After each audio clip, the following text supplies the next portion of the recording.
네, 안녕하십니까. 한국상담대학원대학교의 최혜연입니다.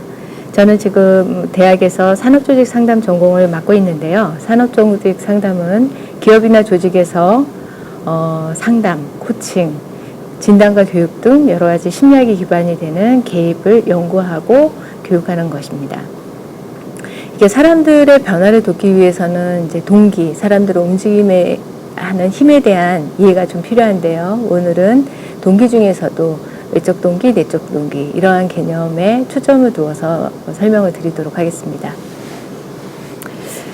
동기가 내면에 있다, 즉 내적 동기다 이런 얘기라는 것은 우리를 움직이게 하는 힘이 안에서 나온다는 거죠. 예를 들어서 공부를 하더라도 재미있어서 하는 거, 뭐 책임감이 느껴져서 하는 거 이런 것들이 이제 내적 동기에 해당되고, 반면에 외적 동기라고 하면 무엇인가 주어지기 때문에 하는 것, 뭐 성적을 잘 받기 위해서 하는 것, 칭찬을 받기 위해서 하는 것, 처벌을 피하기 위해서 하는 것 이런 것이 이제 외적 동기화에 해당이 됩니다. 뭐 예를 들면서 이제 말씀을 나누는 게 좀 편할 것 같은데요. 우리가 뭐 직원들이 일을 하던, 자녀가 공부를 하던, 뭐 아니면 내가 부탁을 들어서 상대가 움직여주던, 어쨌든 사람들은 스스로 흥미를 느끼고 몰입하고 자발적으로 해주기를 이제 바라죠, 스스로. 근데 이제 즉 우리는 내적 동기를 매우 필요로 하고 중요하게 여긴다는 의미입니다. 그리고 반면에 외적 동기 역시 아주 중요하게 활용되고 있는데요. 좀 전에도 잠깐 언급했지만 어떤 행동을 하기 위해서 보상이나 처벌을 사용하는 것이 외적 동기인데요. 뭐 예를 들어서 뭔가를 잘할 때 칭찬 스티커를 준다든가, 시험을 잘 볼 경우에 원하는 것을 사준다든가, 뭐 회사에서도 성과 보여주건 승진을 시켜주건 이런 것들이 다 이제 보상이 되죠. 그런 것들은 우리가 2배로 일하게 하기도 하고요. 우리가 백화점 갈 때마다 뭐 하나 껴주는 이런 보상이 있으면 필요하지 않은 물건을 사게 되기도 합니다. 벌칙을 겪거나 창피함 같은 것이 처벌로 작용했고요. 이런 것을 이제 겪지 않기 위해서 또 어떤 행동을 하게 되기도 하는 것, 이 모두가 다 외적 동기에 해당됩니다. 소위 말해 당근과 채찍인데요. 이거 참 중요하죠, 우리 삶에. 이 보상과 처벌의 효과는 매우 강력합니다. 그래서 동기부여를 하기 위해서 우리는 곧잘 보상과 처벌에 의존합니다.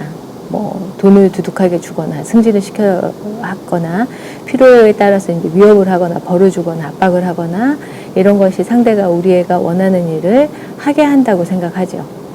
뭐 아이가 열심히 공부하게 하려고 하거나, 상대가 내가 원하는 일을 해 주기를 바랄 때 얼만큼 하면 뭘 사준다, 얼만큼 하면 뭘 시켜주겠다, 이런 것들, 이런 보상을 제시하기도 하고요.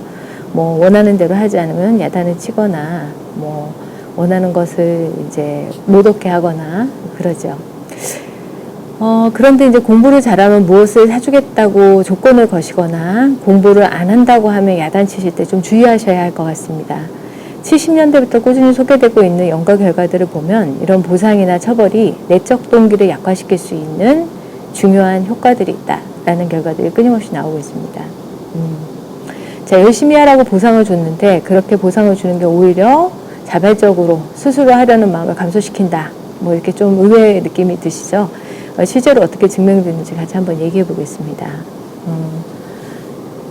로체스터 대학에서 사회심리학을 가르치던 에드워드 대시라는 교수님이 계십니다. 이분이 한 20개의 실험을 통해서 내면 동기가 어떤 상황에서 감소하는지를 밝히고 있는데요.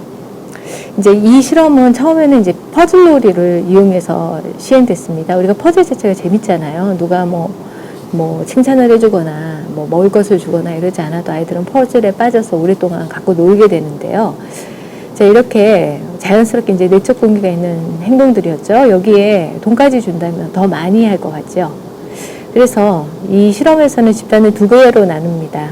그래서 한 집단은 퍼즐을 완성하면 $1를 주겠다. 이게 1970년, 69년에 이루어진 거라서 이때는 $1가 꽤 큰 돈입니다. 또 한 집단에는 아무런 보상을 하지 않습니다. 30번 정도 아이들이 퍼즐놀이를 하고 나면 실험 조교가 잠깐 나가는데요. 이때 실험 조교가 실험실을 떠나면서 한 8분 동안 쉬겠다고 합니다. 그리고 이제 진짜 실험은 이때부터 시작되는데요. 이제 조교가 나간 동안 아이들이 무엇을 하는지를 이제 관찰하는 겁니다. 그 실험실 안에는 뭐 잡지책도 있고 만화책도 있고 막 그래요.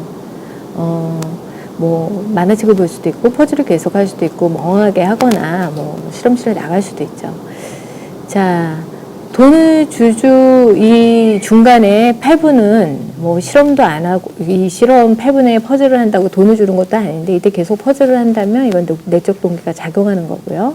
만약에 이때 안 한다면 내적 동기가 작용하지 않는 거라고 볼 수 있겠죠.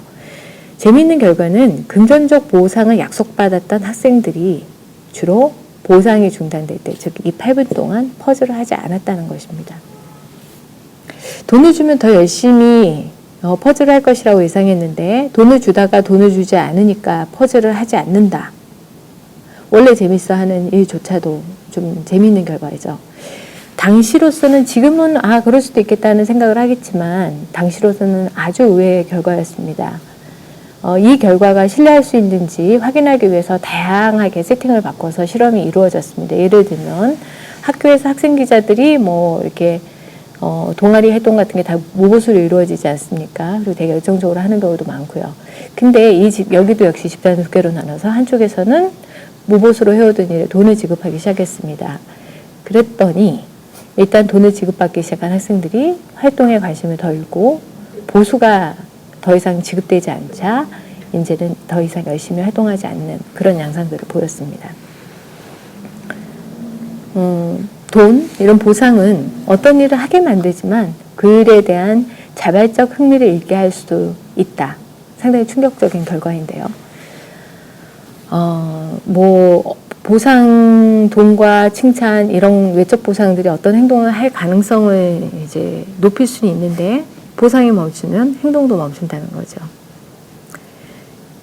자, 보상뿐이 아닙니다. 보상에 지나치게 의존하는 것뿐만 아니라 위협이나 경쟁에서 이기라는 압박 역시 자발적으로 퍼즐을 계속하려는 내적 동기를 감소시켰습니다. 뭐 우리가 일이 되게 하려는 마음에 뭐뭐 하면 아무것도 없다. 내일까지 제시가 해오지 않으면 각오해라. 이런 위협들을 하는데요. 이런 위협이 잦을 경우 일은 해낼지 모르지만 즐거운 마음이 사라진다는 것입니다. 사실 이 얘기가 흥미로운 얘기는 우리가 너무나도 많이 사용하고 있는 거죠. 돈을 주거나 칭찬을 더해주면 하던 일을 더 열심히 하는 것, 열심히 안 하는 것들에 압박을 가하거나 경쟁을 붙이거나 위협을 가하면 더 열심히 할 거라고 생각하는 것, 일반적인 생각인데요. 행동은 하지만 내적 동기가 사라진다는 좀 충격적인 결과들이 보고되었습니다. 즉, 아이에게 공부를 하며 용돈을 주는 것이 오히려 독이 될 수 있다. 당장의 효과는 있을지 몰라도 계속하고 싶은 마음을 없앤다는 것. 그래서 보상도 주의하고 야단치는 것도 조심해야 된다. 뭘 하라는 것이냐. 이런 이제 의문이 들죠. 조금 더 얘기를 듣고, 그럼 어떤 대안을 또 이 에드워드 대시가 제안했는지 같이 나눠보도록 하겠습니다. 돈이나 보상으로만 일이 다 되는 것은 아니죠. 그 상대를 압박해서 일을 하면 단기적으로는 성과가 분명하지만 이후에는 시켜야만 일을 하거나 사람들이 일에 대한 흥미를 잃는다는 것을 느끼시고 대안을 찾는 분들은 많습니다. 이런 분들을 위해서 대시와 라이언은 어떻게 내적 동기를 손상시키지 않을 수 있을지에 대한 연구 결과들도 제시하고 있습니다. 첫 번째는 스스로 선택이 가능할 때 내적 동기가 유지된다는 것입니다. 그러니까 실험의 예를 보면 퍼즐 게임에서 한 집단은 퍼즐의 종류나 얼마나 가지고 놀지를 선택하게 하고 두 번째 집단은 앞에서 한 집단들이 한 그대로 따라하게 했는데 첫 번째 집단의 내적 동기가 유지되었겠죠. 공부를 하건 일을 하건 치료를 받건 무조건 시키는 대로 하는 것이 아니라 일을 하는 방법을 선택하건 치료 계획을 정하는데 참여하고 무엇인가 선택할 수 있대 그 행동을 보다 자발적으로 또 즐기면서 할 수 있다는 것입니다. 선택의 여지를 주는 것은 쉽지 않습니다. 그렇지만 상대가 스스로 동기를 가지고 전념하고 지속하기를 바란다면 같이 참여해서 자율성을 발휘할 여지를 마련해야 됩니다. 단, 이 경우 의사결정을 제대로 하려면 그에 필요한 정보나 지식이 있어야 되겠죠. 어떤 결과를 가져올 수 있는지에 대한 정보가 없다면 선택의 기회는 실수를 저지를 가능성을 높이고 부담감으로 작용할 수 있습니다. 예를 들면 아이들한테 유치원을 갈래 안 갈래 이런 선택의 기회를 주는 거는 아이들이 이 유치원을 가는 행동에 대한 많은 의사결정과 관련된 지식이나 그 이후의 결과를 감당할 수 있는 역량이 없다는 점에서 생각해 볼 문제입니다. 둘째, 보상을 어떤 의미로 해석하느냐가 보상의 효과를 달리한다는 것입니다. 보상이 특정 행동을 강요하는 수단, 즉 통제하는 의도로 받아들여질 때 보상이 일때는 이제 내적 동기로 손상시키지만 보상이 자기가 잘해낸 일에 대한 인정으로 받아들여질 때는 그 효과가 다르게 나타났습니다. 즉 내적 동기를 손상하지 않습니다. 어떤 식으로 실험을 했냐면 한쪽은 너 이것을 해야 돼 라는 통제 의도를 나타내는 방식으로 지시를 주고요. 다른 집단에서 내가 그럴 생각이 있다면 라는 표현을 써서 이런 통제하려는 의도를 전달하지 않으려고 했습니다. 사람들은 통제 조건에서 압박을 느끼고 흥미를 잃었는데요. 통제의 의도가 없는 보상, 단순히 당신이 열심히 한 것을 인정한다는 뜻에서 준 보상은 부정적 영향을 미치지 않았습니다. 예를 들어 보면 부모님이 자녀가 본인의 뜻대로 움직여야 용돈을 준다고 자녀가 느낄 때 자녀의 자발성들은 떨어지겠죠. 그렇지만 부모님들이 매우 많은 지원을 하고 애써서 하는데도 아이가 이것들이 자신의 뜻이 아니라고 생각하고 부모님의 마음대로 움직여야 된다고 생각할 때 내적인 즐거움이나 몰입감이 많이 떨어진다는 얘기입니다. 그렇지만 아이가 정말 열심히 노력한 것을 기뻐하고 이를 인정하는 의미에서 용돈도 주고 칭찬을 하는 것은 아이의 내적 동기를 손상하지 않는다는 이야기입니다.